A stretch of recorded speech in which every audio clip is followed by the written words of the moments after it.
Muchísimas bendiciones en este nuevo día que nos regala el Señor. Continuamos con la lectura del primer libro de Samuel, capítulos 13 y 14. Pedimos la dirección al Espíritu Santo y la palabra nos dice así. Saúl tenía 30 años cuando subió al trono y reinó durante 42 años. Saúl eligió a 3,000 soldados selectos del ejército de Israel y mandó a los demás hombres a casa. Llevó consigo a 2,000 de los hombres escogidos a Micmas y a la zona montañosa de Betel. Los otros 1,000 fueron con Jonatán, el hijo de Saúl, a Gibeá en la tierra de Benjamín. Poco tiempo después, Jonatán atacó y derrotó la guarnición de los filisteos en Geba. La noticia corrió rápidamente entre los filisteos. Entonces Saúl tocó el cuerno del carnero por toda la tierra y dijo: Hebreos, escuchen esto, levántense, sublévense. Así que todo Israel oyó la noticia que Saúl había destruido la guarnición filistea en Geba y que ahora los filisteos odiaban a los israelitas más que nunca. Entonces todo el ejército israelita fue llamado para unirse a Saúl en Gilgal. Los filisteos reunieron un ejército poderoso de 3,000 carros de guerra, 6,000 hombres para conducirlos y tantos guerreros como los granos de arena a la orilla del mar. Acamparon en Micmas, al oriente de Bet-Aven. Los hombres de Israel vieron al gran aprieto en que se encontraban, y como estaban fuertemente presionados por el enemigo, trataron de esconderse en cuevas, matorrales, rocas, hoyos y cisternas. Algunos cruzaron el río Jordán y escaparon a la tierra de Gad y de Galaad. Mientras tanto, Saúl se quedó en Gilgal y sus hombres temblaban de miedo. Durante 7 días Saúl esperó allí, según las instrucciones de Samuel, pero aún así Samuel no llegaba. Saúl se dio cuenta de que sus tropas habían comenzado a desertar, de modo que ordenó: tráiganme la ofrenda quemada y las ofrendas de paz. Y Saúl mismo sacrificó la ofrenda quemada. Precisamente cuando Saúl terminaba de sacrificar la ofrenda quemada, llegó Samuel. Saúl salió a recibirlo, pero Samuel preguntó: ¿qué has hecho? Saúl le contestó: vi que mis hombres me abandonaban y que tú no llegabas cuando prometiste, y que los filisteos ya están en Micmas, listos para la batalla. Así que dije: los filisteos están listos para marchar contra nosotros en Gilgal, y yo ni siquiera he pedido ayuda al Señor. De manera que me vi obligado a ofrecer yo mismo la ofrenda quemada antes de que tú llegaras. ¡Qué tontería!, exclamó Samuel. No obedeciste al mandato de que te dio el Señor tu Dios. Si lo hubieras obedecido, el Señor habría establecido tu reinado sobre Israel para siempre. Pero ahora tu reino tiene que terminar, porque el Señor ha buscado a un hombre conforme a su propio corazón. El Señor ya lo ha nombrado para ser líder de su pueblo, porque tú no obedeciste el mandato del Señor. Después Samuel salió de Gilgal y siguió su camino, pero el resto de las tropas fue con Saúl para encontrarse con el ejército. De Gilgal subieron a Gibeá en la tierra de Benjamín. Cuando Saúl contó los hombres que todavía quedaban con él, descubrió que solo quedaban 600. Saúl, Jonatán y las tropas acampaban en Geba, en la tierra de Benjamín, mientras que los filisteos levantaron su campamento en Migmas. 3 destacamentos de asalto pronto salieron del campamento de los filisteos. Uno fue al norte, hacia Ofra, en la tierra de Sual. El otro fue al occidente, Bet-Horón, y el tercero avanzó hacia la frontera sobre el valle de Seboín, cerca del desierto. No había herreros en la tierra de Israel en esos días. Los filisteos no lo permitían, por miedo a que forjaran espadas y lanzas para los hebreos. Entonces, cada vez que los israelitas necesitaban afilar sus rejas de arado, picos, hachas y hoces, tenían que llevarlos a un herrero filisteo. Lo que cobraban era lo siguiente: 8 gramos de plata por afilar una reja de arado o un pico, y 4 gramos por afilar un hacha o hacer la punta de una aguijada para bueyes. Por eso el día de la batalla nadie del pueblo de Israel tenía espada o lanza, excepto Saúl y Jonatán. El paso de Micmas, mientras tanto, había sido asegurado por un contingente del ejército filisteo. Cierto día, Jonatán le dijo a su escudero: ven, vamos a donde está la avanzada de los filisteos. Pero Jonatán no le dijo a su padre lo que pensaba hacer. Mientras tanto, Saúl y sus 600 hombres acamparon en las afueras de Gibeá, alrededor del árbol de granadas de Migrón. Entre los hombres de Saúl estaba Ahías, el sacerdote, que vestía el efod, el chaleco sacerdotal. Ahías era hijo de Ahitob, hermano de Icabod, hijo de Fines, hijo de Elí, sacerdote del Señor que había servido en Silo. Nadie se dio cuenta de que Jonatán había dejado el campamento israelita. Para llegar al puesto de avanzada de los filisteos, Jonatán tuvo que descender de entre los peñascos llamados Boses y Sene. Un peñasco estaba al norte, frente a Migmas, el otro estaba al sur, delante de Geba. Crucemos hasta la avanzada de esos paganos, le dijo Jonatán a su escudero. Tal vez el Señor nos ayude, porque nada puede detener al Señor.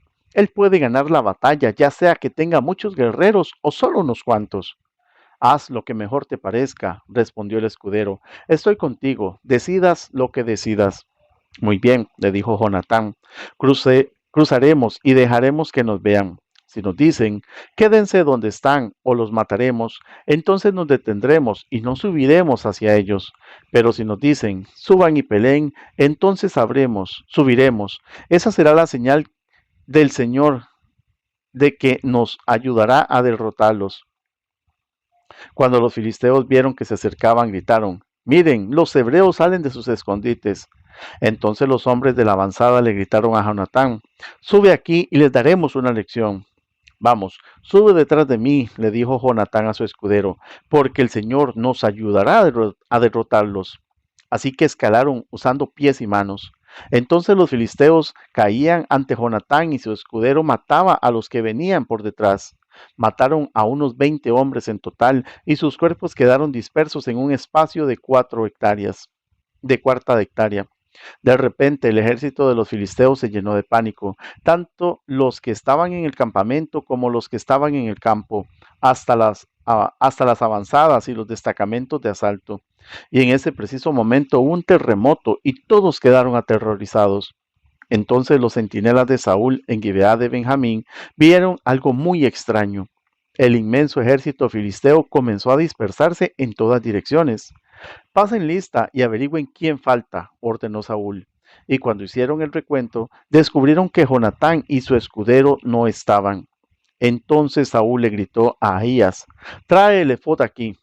Pues en ese tiempo Ahías llevaba puesto el efod delante de los israelitas. Pero mientras Saúl hablaba con el sacerdote, la confusión en el campamento de los filisteos era cada vez más fuerte. Entonces Saúl le dijo al sacerdote, no importa, vamos ya. Enseguida, Saúl y sus hombres corrieron a la batalla y encontraron que los filisteos estaban matándose unos a otros. Había una terrible confusión en todas partes.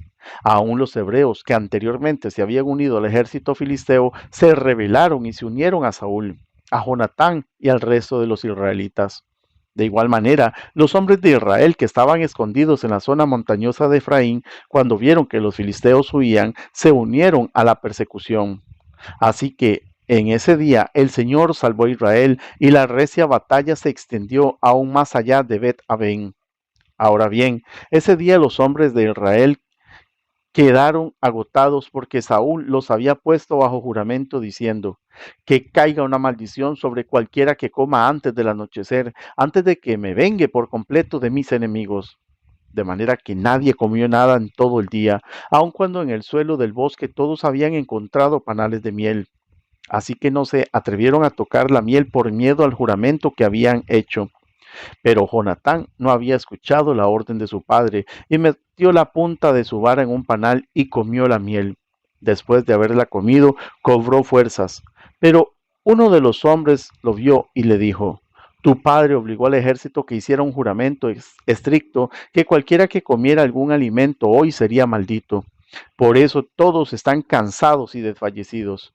Mi padre nos ha creado dificultades a todos, exclamó Jonatán. Una orden como esa solo puede causarnos daño. Miren cómo he cobrado nuevas fuerzas después de haber comido un poco de miel. Si a los hombres se les hubiera permitido comer libremente del alimento que encontraron entre nuestros enemigos, imagínense a cuántos filisteos más habríamos podido matar. Así que los israelitas persiguieron y mataron a los filisteos todo el día, desde Migmas hasta Ajalón, pero los soldados iban debilitándose. Esa noche se apresuraron a echar mano del botín y mataron ovejas, cabras, ganado y becerros, pero los comieron sin escurrirle la sangre. Entonces alguien le informó a Saúl: Mira, los hombres están pecando contra el Señor al comer carne que todavía tiene sangre. Eso está muy mal, dijo Saúl. Busquen una piedra grande y háganla rodar hasta aquí. Luego vayan entre las tropas y díganle: Tráigame el ganado, las ovejas y las cabras. Mátenlos aquí y escúrranle la sangre antes de comérselos. No pequen contra el Señor al comer carne que aún tiene sangre. Así que esa noche las tropas llevaron sus animales y los mataron allí. Luego Saúl construyó un altar al Señor. Fue el primer altar que él construyó al Señor. Después Saúl dijo: Persigamos a los filisteos toda la noche y saquemos sus bienes hasta el amanecer. Destruyamos hasta el último hombre. Sus hombres respondieron: Haremos lo que mejor te parezca. Pero el sacerdote dijo: Primero consultemos a Dios. Entonces Saúl le preguntó a Dios: ¿Debemos perseguir a los filisteos? ¿Nos ayudarás a derrotarlos? Pero Dios no respondió ese día. Entonces Saúl le dijo a los líderes: Algo anda mal. Que vengan aquí todos los comandantes de mi ejército. Debemos descubrir qué pecado se ha cometido hoy. Juro por el nombre del Señor, quien rescató a Israel, que el pecador morirá, aun si fuera mi propio hijo Jonatán. Pero nadie se atrevía a decirle cuál era el problema. Entonces Saúl dijo: Jonatán y yo nos pondremos aquí y todos ustedes se pondrán allá. Y el pueblo respondió a Saúl: Lo que mejor te parezca. Entonces Saúl oró: Oh Señor, Dios de Israel, por favor, muéstranos quién es culpable y quién es inocente. Entonces hicieron un sorteo sagrado, y Jonatán y Saúl fueron señalados como los culpables y los demás declarados inocentes. Después dijo Saúl: Ahora hagan otro sorteo para señalar si es Jonatán o soy yo. Entonces Jonatán fue indicado como el culpable. Dime lo que has hecho, le preguntó Saúl a Jonatán. Probé un poco de miel, admitió Jonatán. Fue solo un poco, en la punta de mi vara. ¿Merece eso la muerte? Sí, Jonatán, dijo Saúl, debes morir. Que Dios me castigue e incluso me mate si no mueres por esto. Pero la gente intervino y le dijo a Saúl: Jonatán ganó esta gran victoria para Israel. ¿Debe morir? De ningún modo. Tan cierto como el Señor vive, que ni un solo cabello de su cabeza será tocado, porque hoy Dios lo ayudó a hacer esta gran proeza. De modo que la gente salvó a Jonatán de la muerte. Entonces Saúl llamó a su ejército y no persiguieron más a los filisteos, y los filisteos volvieron a sus casas. Cuando Saúl aseguró su posición como rey de Israel, peleó contra sus enemigos en todas direcciones, contra Moab, Amón, Edom y los reyes de Soba y los filisteos, y donde quiera que iba obtenía la victoria. Realizó grandes proezas y conquistó a los amalecitas, y así salvó a Israel de todos aquellos que lo habían saqueado. Los hijos de Saúl eran Jonatán, Isboset y Malquisúa. También tuvo dos hijas, Merab, la mayor, y Mical. La esposa de Saúl era Ahinoam, la hija de Ahimaas. El comandante del ejército de Saúl era Abner, hijo de Ner, tío de Saúl. Cis, el padre de Saúl, y Ner, el padre de Abner, eran hijos de Abiel. Los israelitas pelearon constantemente con los filisteos durante toda la vida de Saúl, así que cada vez que Saúl veía a un joven fuerte y valiente, lo reclutaba en su ejército. Que el Señor te continúe bendiciendo.